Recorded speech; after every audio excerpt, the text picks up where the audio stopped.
I am Margaret, 67 years old, and until 6 months ago, I thought my son Timothy and I had an unbreakable bond. When he and his wife Jessica needed a house, I happily paid $450,000 as a gift. Then came that text. "You weren't invited to dinner, my wife doesn't want you there." The pain was indescribable. "What would you do?" I replied okay, and canceled everything, deleting 174 receipts.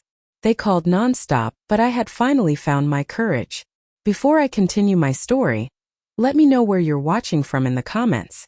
If this story of betrayal and finding strength resonates with you, please subscribe to hear more stories of family heartbreak and healing. I was widowed 12 years ago when my husband Frank collapsed from a sudden heart attack while mowing our lawn. One minute we were planning our retirement and the next I was planning his funeral. The grief was overwhelming, but I had Timothy, our only child, to help me through it. I built a successful career as a real estate agent in Connecticut, working my way up over 35 years to become one of the top sellers in our county. Even during the toughest market downturns, I managed to provide a comfortable life for my family. That success allowed me to put Timothy through Yale without student loans, something Frank and I had saved for since Timothy was born. Timothy was always a bright child. He excelled at baseball and debate club, winning scholarships that helped supplement the college fund I had started. I still remember driving him to tournaments across the state, sometimes leaving at 4 in the morning just so he could compete. Those early mornings, just the two of us sharing donuts and hot chocolate as the sun rose, are some of my most precious memories. After Frank died, Timothy and I grew even closer. He was 30 at the time, already established in his career as an attorney at Williams & Bradford, a prestigious firm in Hartford. Every Sunday, without fail, he would drive to my house for dinner. We would cook together, share a bottle of wine, and talk about everything and nothing. Those Sundays were my anchor during the darkest days of grief. Timothy dated occasionally, but never seemed to find someone special. I worried sometimes that he was too focused on taking care of me instead of building his own life. I encouraged him to go out more, to meet people, assuring him that I was okay on my own. Then 3 years ago he met Jessica at a charity gala his firm sponsored. She was 35 then, working in pharmaceutical sales, smart and stunningly beautiful. The first time Timothy brought her to Sunday dinner, I was thrilled. She brought an expensive bottle of wine and complimented my home extensively. I remember thinking how happy Frank would have been to see Timothy with someone who seemed to appreciate him. But there were warning signs I chose to ignore. Jessica often spoke over Timothy, correcting his stories or rolling her eyes when he talked about his childhood. She checked her phone constantly during our conversations. Once, I overheard her telling Timothy that weekly dinners with his mother were excessive and a bit weird for a grown man. Still, I said nothing. Timothy seemed happy, and after losing Frank, I understood how precious happiness can be. Their relationship progressed quickly. Within 6 months, Timothy proposed with a ring that I later learned cost him nearly 2 months' salary. They planned a June wedding at the Westbrook Country Club, and I was delighted when Timothy asked if I would help with the arrangements. What started as help, however, quickly became me handling most of the planning and eventually most of the expenses. The initial budget of $20,000 somehow ballooned to $75,000. Jessica wanted imported flowers, a designer dress, and a live band that had to be flown in from Nashville. Each time the cost increased, Timothy would approach me awkwardly, explaining that Jessica had her heart set on something special. How could I say no? This was my only child's wedding. Frank had left me well provided for, and my business continued to thrive. I wanted Timothy's day to be perfect. The wedding was beautiful, but I felt strangely invisible during the celebration. Jessica's parents, who contributed minimally to the costs, were prominently thanked in all the speeches. My contribution was mentioned briefly by Timothy, almost as an afterthought. After the honeymoon, I noticed the first real changes in our relationship. Timothy stopped coming for Sunday dinners. When I called to check in, he often seemed rushed or whispered that he would call me back later. Plans we made were frequently canceled last minute with vague excuses about Jessica, not feeling well, or unexpected work commitments. I told myself this was natural.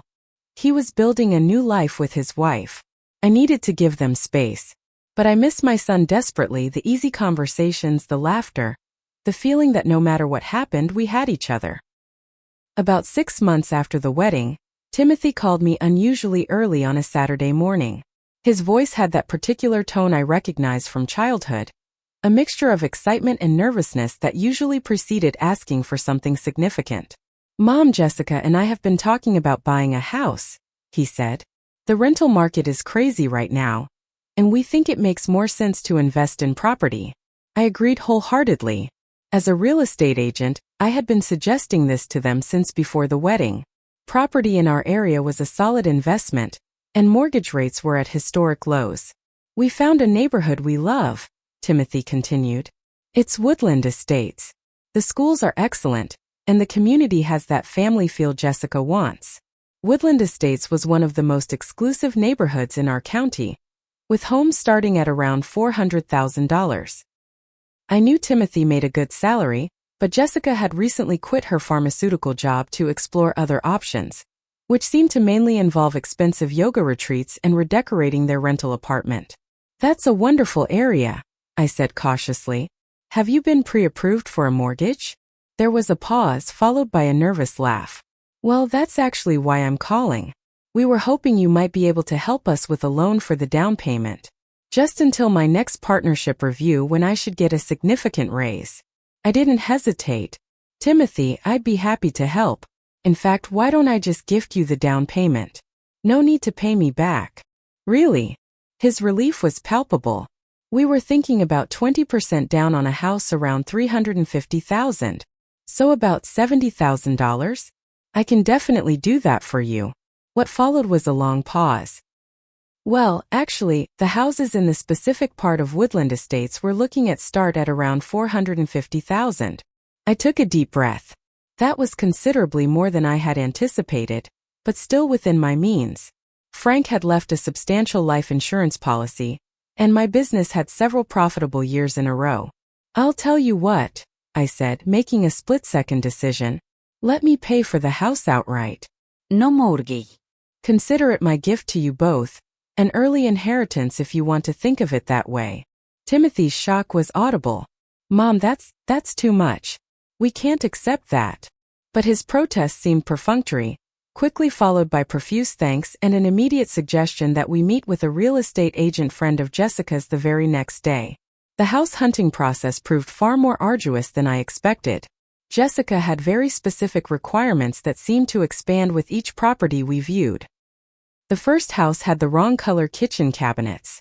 The second was perfect except for the awkward energy flow. The third was rejected because the master bathroom didn't have a soaking tub. 12 houses later, I was beginning to feel like we were on an endless carousel. My professional opinion as a real estate agent was repeatedly dismissed by Jessica, who would smile tightly and say, "I'm sure you know the market, Margaret, but this is about what feels right for us." Timothy remained mostly silent during these exchanges, occasionally throwing me apologetic glances but never contradicting his wife. Finally, Jessica found the perfect house on Arlington Drive. It was a stunning colonial with 5 bedrooms, 4.5 bathrooms, a 3-car garage, and a professionally landscaped yard with a built-in pool. It was also listed at $575,000, significantly over the budget we had discussed. "It's over budget," I pointed out gently when Jessica showed me the listing. "But it's exactly what we've been looking for," Jessica countered, her tone suggesting I was being deliberately difficult. "And honestly, Margaret, property is an investment. Wouldn't you rather we get something that will truly appreciate in value?" I looked to Timothy, expecting him to at least acknowledge the massive budget increase, but he just nodded enthusiastically. "The schools in this particular area are rated even higher, Mom. And the property taxes actually work out better in the long run." I agreed to see the house, hoping it would have some obvious flaw that would end this discussion. Unfortunately, it was as perfect as Jessica claimed. Spacious, beautifully maintained, with recent updates to all major systems. "We'll need to act fast," Jessica's real estate agent friend Stephanie said. "There's already significant interest." And just like that, I found myself agreeing to purchase a house for $575,000, nearly 30% more than my original offer. The closing process was quick, with Jessica insisting on being involved in every detail despite not contributing financially. She and Stephanie often exchanged knowing looks when I asked questions, as if I were a child interrupting adult conversation. Once the house was purchased, Jessica immediately began talking about renovations. The kitchen appliances, though high-end and nearly new, weren't the brand she preferred. The primary bedroom needed a custom closet system. The backyard should be redesigned with an outdoor kitchen. Each request came with sample photos, contractor quotes, and Timothy's earnest assurance that these changes would significantly increase the home's value. Within weeks, I had approved another $70,000 in renovations and furniture. For every purchase, every contractor payment, every furniture delivery, I received a receipt. Jessica insisted on this level of documentation, ostensibly for tax purposes. These receipts arrived in my email daily, sometimes several at once, a growing digital record of my financial commitment to their happiness. By the time they were ready to move in, I had 174 receipts carefully filed in a dedicated email folder labeled Timothy and Jessica's House. The total had reached well over $600,000. Despite this tremendous financial outlay, I felt increasingly peripheral to their lives. Jessica rarely included me in decisions unless money was needed. Timothy called less frequently, and when he did, Jessica could often be heard in the background, asking who he was talking to or reminding him of some appointment they needed to leave for. I told myself that once they were settled, things would improve. They would invite me over for dinner. We would create new traditions in their beautiful new home. My grandchildren would one day play in that backyard. Instead, I received a text message that would shatter all those hopes. 3 weeks after Timothy and Jessica moved into their new home, I received a call from my son. His voice had that animated quality it got when he was truly excited about something. "Mom, the house is finally ready. All the furniture is in place, the renovations are complete, and Jessica is thrilled with how everything turned out." "That's wonderful, Timothy. I'd love to see it all put together. Actually, that's why I'm calling. We're having a dinner party next Saturday to show off the house. Jessica's been planning the menu all week." My heart warmed at the invitation. Finally, a chance to be included in their new life, to see the joy my gift had brought them. "That sounds lovely. What can I bring? I could make my spinach dip that you always loved for appetizers." Timothy hesitated briefly. "Let me check with Jessica about the menu. She's being pretty specific about everything matching her vision." "Of course," I said quickly. "Just let me know. What time should I arrive?" "The dinner starts at 7. I'll text you details once Jessica finalizes everything." We chatted a bit more about some minor issues with the pool pump that needed attention, and I offered to contact my handyman Robert to look at it. Timothy seemed grateful for the help, and we ended the call on a positive note. The next day, I went shopping for a housewarming gift. I wanted something special, something that would show Jessica I valued her taste and appreciated her creating a beautiful home with my son. After much deliberation, I selected an elegant crystal vase from Tiffany, exactly like one Jessica had admired in my own home during one of her visits. On Friday afternoon, the day before the dinner party, I still hadn't received any details from Timothy. I was considering calling him when my phone chimed with a text message. "Mom, Jessica doesn't want you at the dinner tomorrow. It's just for her friends and colleagues. Please don't make this difficult." I stared at the message, certain I had misunderstood. My hands trembled so badly I had to put the phone down on the kitchen counter. Surely Timothy meant something else. Perhaps there was a second dinner plan just for family? I took several deep breaths and picked up the phone again. The message remained unchanged, its meaning unmistakable. I was not welcome at the dinner party in the house I had purchased. I called Timothy immediately. The call went straight to voicemail. I tried again. Same result. A third call and the phone rang several times before connecting. "Hello." It was Jessica's voice, not Timothy's. "Jessica, I just got a text from Timothy about the dinner party. There must be some misunderstanding." "There's no misunderstanding, Margaret." Her voice was cool and detached. "The dinner tomorrow is for my colleagues and friends from the country club. It's a professional networking event as much as a social one. But I'm Timothy's mother. Surely I could just..." "This is our house now," she interrupted. We decide who visits and when. Timothy agrees with me that mixing family with this particular group wouldn't work well. I felt as if I'd been slapped. Could I speak to Timothy, please? He's busy right now helping me prepare. I'll have him call you later. The call ended before I could respond. I sat at my kitchen table, phone clutched in my hand, tears streaming down my face. How could this be happening? $600,000 spent on a house I wasn't even allowed to visit? Timothy didn't call that evening. I sent several texts asking him to please explain what was happening, but received no response until nearly 10 o'clock. Sorry, Mom. Been busy with prep work. Jessica thinks it's better if this first event is just her circle. We'll have you over another time. Timothy, I don't understand. I paid for this house. Every penny. The response took several minutes to arrive. It was a gift, Mom. You said so yourself. Jessica feels uncomfortable having you there criticizing her choices. When have I ever criticized her choices? I typed back, my hands shaking with indignation. You make faces when she talks about the renovations. You've questioned several of the design decisions. Jessica is sensitive about these things. I couldn't believe what I was reading. I had been nothing but supportive, swallowing my concerns about the escalating costs and excessive changes. Could you at least call me? I texted. This doesn't feel right to discuss over text. The phone rang almost immediately. Mom, you're making this a bigger deal than it needs to be, Timothy said, his voice low as if he didn't want to be overheard. It's just one dinner party. It's not just the dinner party, Timothy. It's everything. I've spent over $600,000 on this house. I've supported every decision, every change Jessica wanted. And now I'm being told I'm not welcome there. You offered to pay for the house as a gift, he said, a defensive edge creeping into his tone. If there were strings attached, you should have said so.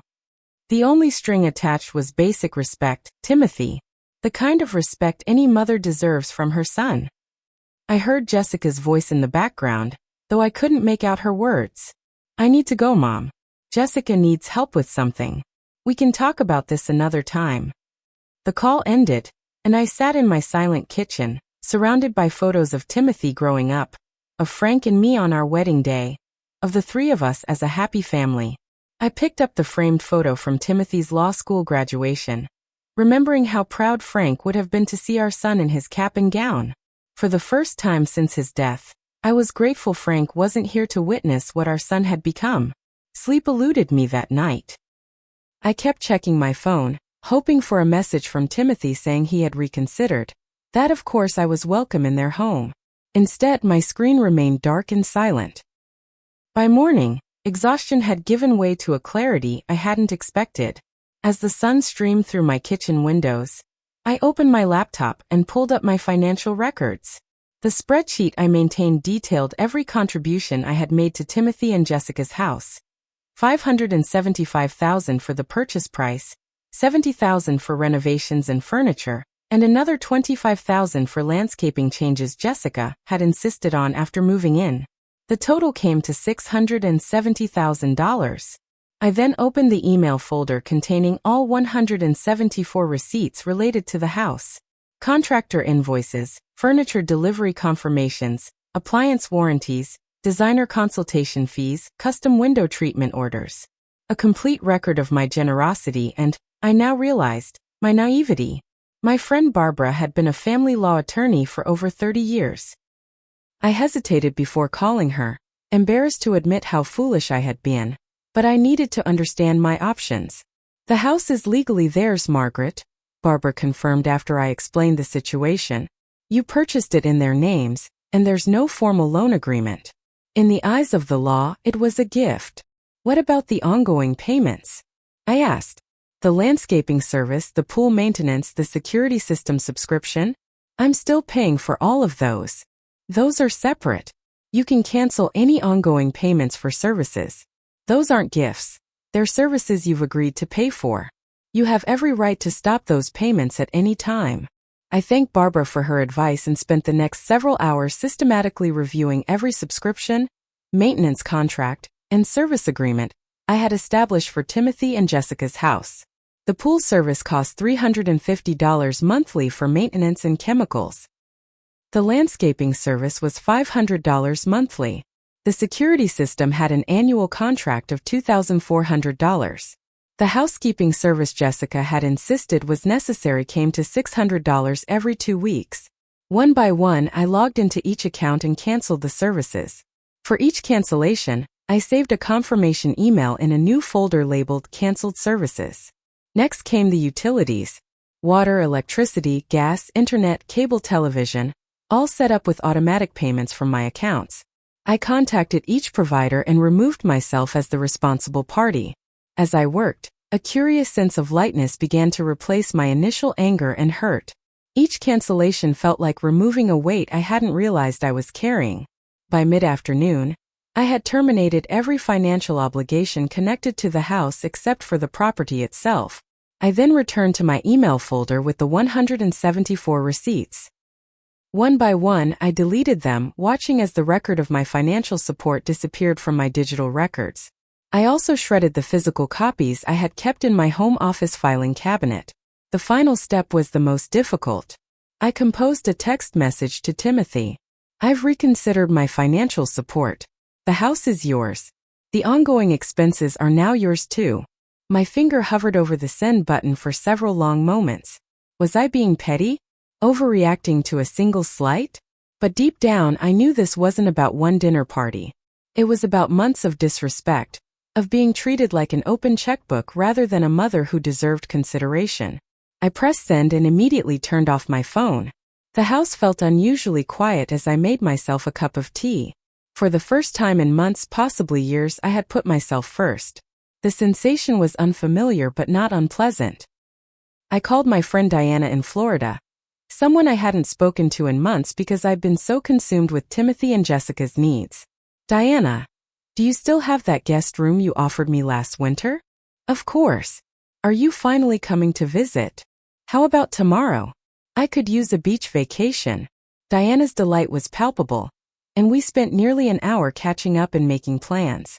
By the time we hung up, I had booked a flight to Tampa for the following morning. I turned my phone back on briefly to check for any urgent messages unrelated to Timothy.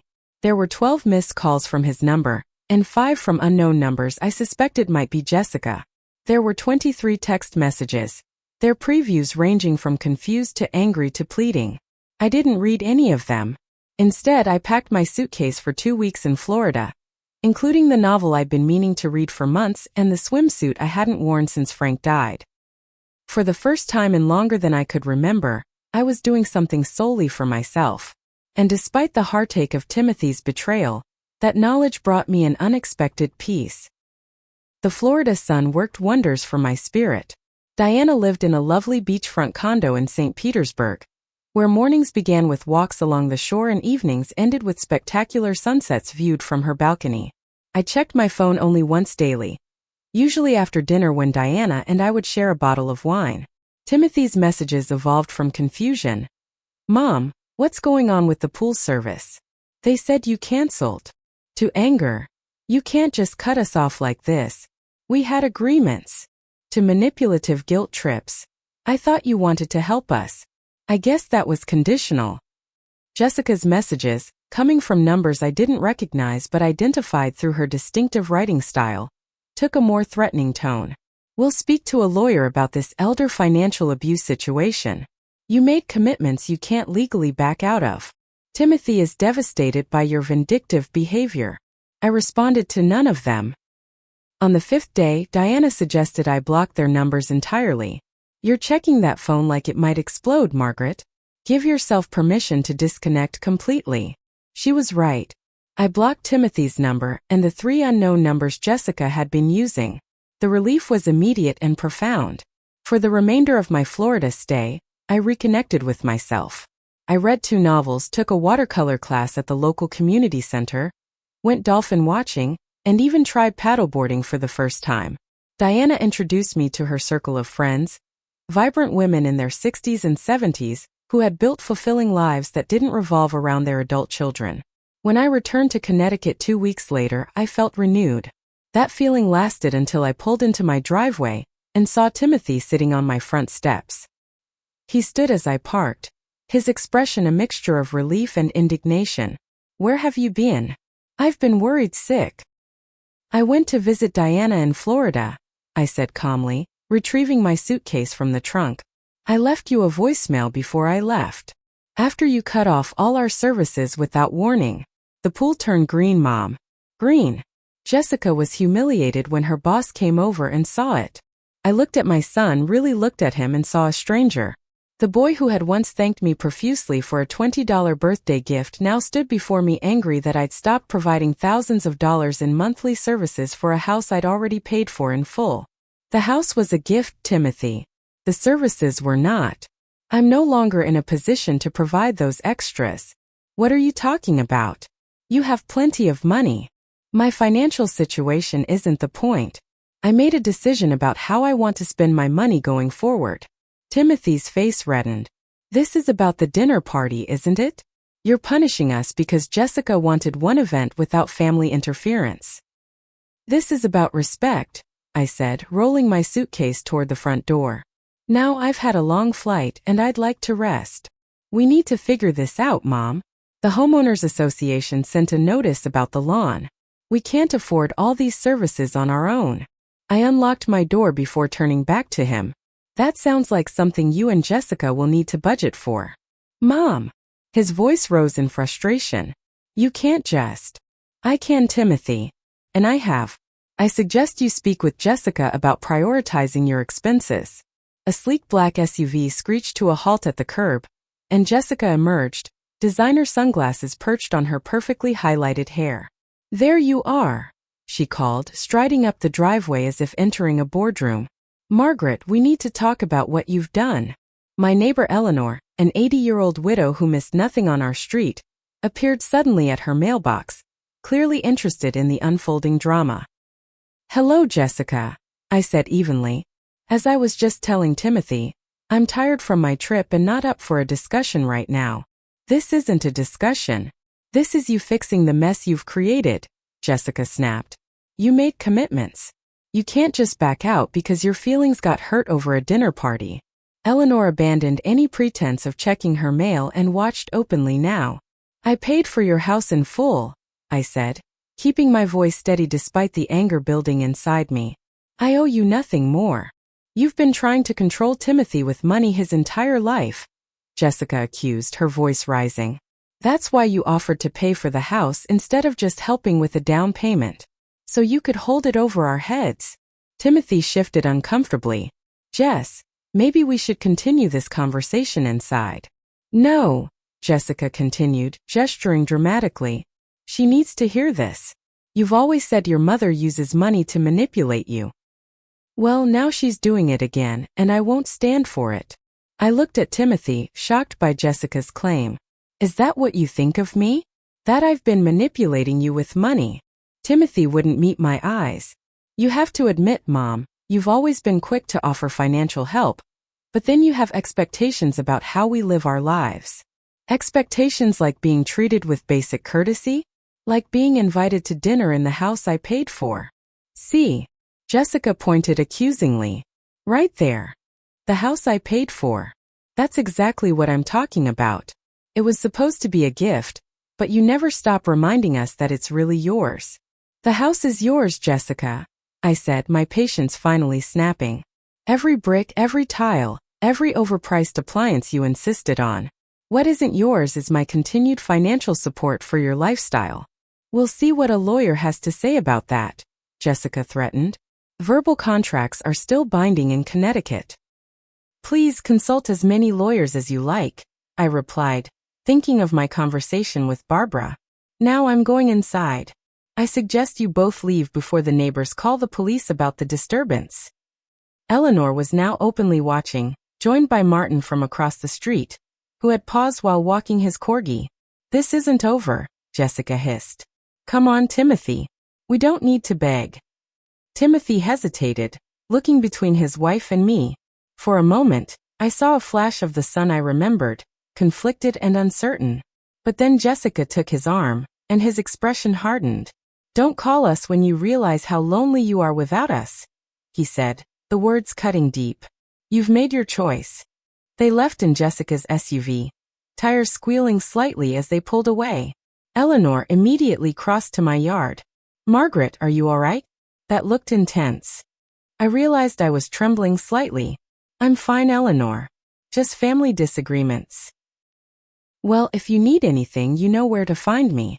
And for what it's worth, I heard most of that, and you were absolutely right to stand your ground." I thanked her and finally entered my house, dropping my suitcase in the entryway and sinking onto the living room sofa. The confrontation had been awful. Yet beneath the hurt and disappointment, I felt something unexpected: relief. Timothy had shown me exactly who he had become, and Jessica had revealed that behind my back, my son had been painting me as manipulative and controlling, rewriting our history to justify their behavior. The truth hurt terribly, but there was also freedom in finally seeing it clearly. The weeks following the confrontation were difficult but transformative. Eleanor, concerned after witnessing the driveway scene, invited me to join her weekly bridge group. Though I barely remembered the rules from college, the four women welcomed me warmly. Through Eleanor, I learned about a support group for parents estranged from adult children that met monthly at the community center. With trepidation, I attended my first meeting 3 weeks after returning from Florida. The group was facilitated by a family therapist named Lisa, who created a safe space for sharing painful experiences. That first night, I mostly listened as others told stories with unsettling similarities to mine. There was Eleanor, a 72-year-old former professor whose daughter hadn't spoken to her in 8 years after Eleanor refused to fund a third failed business venture. James, whose son and daughter-in-law used access to grandchildren as leverage for financial support. And Patricia, whose twin daughters had systematically drained her retirement funds before cutting contact when the money ran out. "I kept thinking if I just gave a little more, they would love me again," Patricia said, tissues clutched in her hand. "By the time I realized that wasn't going to happen, my savings were gone." Her words resonated deeply. Would I have continued indefinitely, pouring money into Timothy and Jessica's lives in hopes of earning the respect and consideration they should have freely given? After the meeting, a woman named Alice approached me. "Your story reminded me so much of my situation with my daughter Rebecca. Would you like to grab coffee sometime?" That coffee date became the first of many. Alice was 69, a retired school librarian whose only daughter had married a controlling man who gradually isolated Rebecca from her entire family. Alice had gone through the grief, the self-doubt, and the eventual acceptance that I was just beginning to navigate. The hardest part was giving up the fantasy, Alice told me during our third coffee meeting. I kept imagining that Rebecca would suddenly see the light, leave him, and come running back to me with an apology. But that's not how it usually happens. "Do you still hold out hope?" I asked. Alice smiled sadly. "Hope is tricky. I hope she's happy. I hope she knows I'm here if she ever needs me. But I no longer put my life on hold waiting for a reconciliation that might never come." Her words struck me as profoundly wise. I had been living in a state of suspended animation, organizing my time, my finances, and my emotional energy around Timothy's needs and wants. With Lisa's encouragement, I also began seeing a therapist privately. Dr. Rachel specialized in family estrangement and helped me examine patterns I'd been blind to for years. "You mentioned that your financial support increased dramatically after Frank died," Dr. Rachel noted during one session. "Why do you think that happened?" The question made me uncomfortable. Timothy was all I had left. I wanted him to be happy. "And you believed your money could ensure his happiness?" "No, not exactly," I said, though the question stung with its accuracy. "I just wanted to help. What would have happened if you had said no to some of these financial requests?" I sat with that question for a long moment. "I was afraid of losing him," I finally admitted. "And now I've lost him anyway." The holidays approached, my first without any family. I declined Timothy's Aunt Susan's invitation to join her family in Vermont, not wanting to put her in the middle of the estrangement. Instead, I volunteered to serve Christmas dinner at the local homeless shelter, working alongside other volunteers who had various reasons for seeking alternative celebrations. There I met Judith, a retired nurse whose husband had died the previous year. We recognized something in each other immediately, a shared understanding of grief and reinvention. We exchanged phone numbers and began meeting regularly for walks in the park. Through Judith, I was introduced to a volunteer program at the local hospital, reading to patients who had few or no visitors. The simple act of sharing stories with these isolated individuals gave me a sense of purpose I had been missing. Meanwhile, my real estate business, which I had been neglecting while focusing on Timothy and Jessica's house, began to thrive again as I redirected my energy. The market had heated up, and my experience and connections placed me in an excellent position to capitalize on the boom. In February, I met with Richard, my financial advisor, for a thorough review of my situation. "You're in better shape than you realize," Richard said, reviewing my portfolio. "But these large withdrawals for your son's house did impact your long-term projections. I recommend focusing on rebuilding that cushion." "I plan to," I assured him. "No more large gifts to anyone." Richard hesitated before continuing. "I should mention I played golf with Timothy's colleague James last weekend. He mentioned they're struggling with the house expenses. Apparently, there've been some issues with the mortgage company." I frowned, confused. "There is no mortgage. I paid for the house in full." Richard looked uncomfortable. "According to James, they took out a home equity loan shortly after the purchase. A substantial one. The revelation shouldn't have surprised me, but somehow it still did. They had leveraged the house I'd given them, presumably to maintain the lifestyle they couldn't actually afford." "That's Timothy's concern, not mine," I said firmly, though my heart ached thinking about it. A week later, James himself called me. "Mrs. Wilson, I hope you don't mind me reaching out. Timothy doesn't know I'm calling." "What can I do for you, James?" "It's more what I thought you should know. Timothy, he's not doing well. The situation with the house has created significant tension in his marriage. He mentions you often with regret." "Has he said this to Jessica?" I asked, trying to keep hope from creeping into my voice. "That's part of the problem. He can't bring himself to stand up to her, but he misses you terribly. He kept your birthday card on his desk for weeks, though he never sent it." I thanked James for the information but made no promises about reaching out to Timothy. If my son truly regretted our estrangement, he knew where to find me. As spring arrived, I continued rebuilding my life without Timothy at its center. I joined a travel group for single seniors and booked a 2-week tour of Portugal for May. I took a cooking class specializing in Italian cuisine, something I'd always wanted to try but had never made time for. And I waited, neither expecting nor dismissing the possibility that Timothy might eventually find his way back to me. On a rainy Tuesday in late April, almost 6 months after the driveway confrontation, the doorbell rang. I wasn't expecting anyone and peered through the peephole with caution. Timothy stood on the porch, soaked from the rain, no umbrella in sight.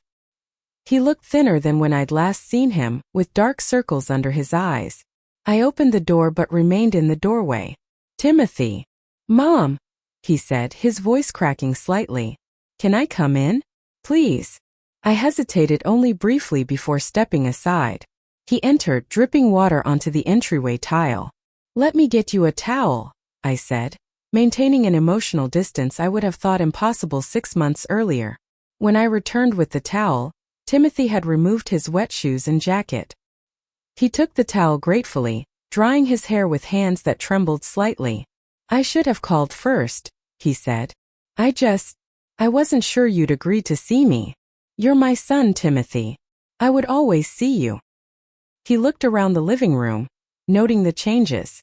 I'd redecorated, replacing the heavy drapes Frank had preferred with lighter curtains, painting the walls a soft blue instead of the former beige, adding artwork I'd purchased during my Florida trip. "The house looks different," he said. "It looks nice." "Thank you. Would you like some coffee?" "There." "Coffee would be great, thanks." In the kitchen, I focused on the familiar ritual of measuring coffee grounds and heating water, giving myself time to steady my emotions. When I returned with 2 mugs, Timothy was studying the travel brochures for Portugal on the coffee table. "You're going to Portugal?" "Next month," I confirmed, handing him a mug. "A 2-week tour with a seniors travel group." "That sounds great, Mom. Really great." We sat in silence for a moment, the rain pattering against the windows the only sound. "Jessica and I are getting divorced," Timothy finally said, staring into his coffee cup. Despite James's hints about marital problems, the news still surprised me. "I'm sorry to hear that." Timothy looked up quickly. Are you really? I'm sorry you're in pain, I clarified. Divorce is difficult, no matter the circumstances. He nodded slowly. She was not who I thought she was. After you stopped paying for everything, she changed. Or maybe she was always that way, and I just couldn't see it. I remained silent, allowing him space to continue. She took out a home equity loan without telling me. Used my power of attorney from when I was traveling for work last summer. Nearly $300,000. She said it was for investments, but it went to clothes, jewelry, a trip to Paris with her friends. I heard you were having financial difficulties, I said carefully. That's putting it mildly. We're underwater on the house now. The bank's foreclosure process has started. I felt a pang of sadness, not for the money lost but for Timothy's pain and humiliation. What does your lawyer say? That I should have been more careful who I married, Timothy said with a bitter laugh. The loan is valid. I'm legally responsible. The best option is to sell the house before foreclosure, pay off the loan, and try to salvage what's left. He set his coffee mug down and leaned forward, elbows on knees. Mom, I know I have no right to ask this after everything, but I need to know if you might consider helping me again. Not with money, he added quickly, seeing my expression. Just with advice. You know real estate better than anyone. You could help me understand the best way to handle the sale. The old Margaret would have immediately offered not just advice but money to solve all his problems. The new Margaret knew better. I can give you advice, Timothy. I would be happy to explain the process and recommend a good agent. Relief flooded his face. Thank you. That means more than you know. But I want to be clear, I continued. I won't be providing financial assistance. Not for the loan, not for legal fees, not for anything related to the house. I understand, he said quickly. I wouldn't ask for that. Not anymore. We talked for nearly 2 hours about the house situation, about Jessica's departure to Chicago with her new boyfriend, about the therapy Timothy had recently started. James convinced me to go, Timothy admitted. He said I needed to understand why I let Jessica treat you that way. Why I treated you that way. And do you? Understand, I mean. Timothy was quiet for a moment. I think I was afraid of being alone. After Dad died, I saw what it did to you. How much you struggled. I think I was willing to accept almost anything to avoid that kind of pain. Even if it meant causing pain to someone else. I didn't see it that way then, he said, shame evident in his voice. But yes. And I will regret that for the rest of my life. I reached across the coffee table and took his hand. We both made mistakes, Timothy. I enabled behaviors I should have confronted. I tried to buy your love instead of requiring your respect. I did love you, Mom. I still do. Jessica didn't change that, even when she tried. I know, I said, and was surprised to find I meant it.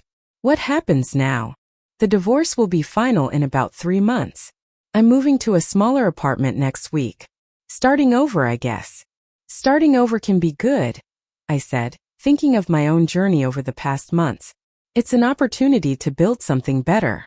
Timothy nodded, then hesitated before asking, would it be okay if I came for dinner sometime? Maybe next week after I'm settled in the new place. I'd like that, I said. But Timothy, we need to rebuild our relationship slowly, with new boundaries and expectations. Absolutely, he agreed quickly. Whatever you need. We parted with a hug that felt different from any we had shared before, more authentic somehow, stripped of the unspoken expectations and obligations that had previously defined our relationship. True to his word, Timothy came for dinner the following week. He arrived with a bottle of wine and a houseplant.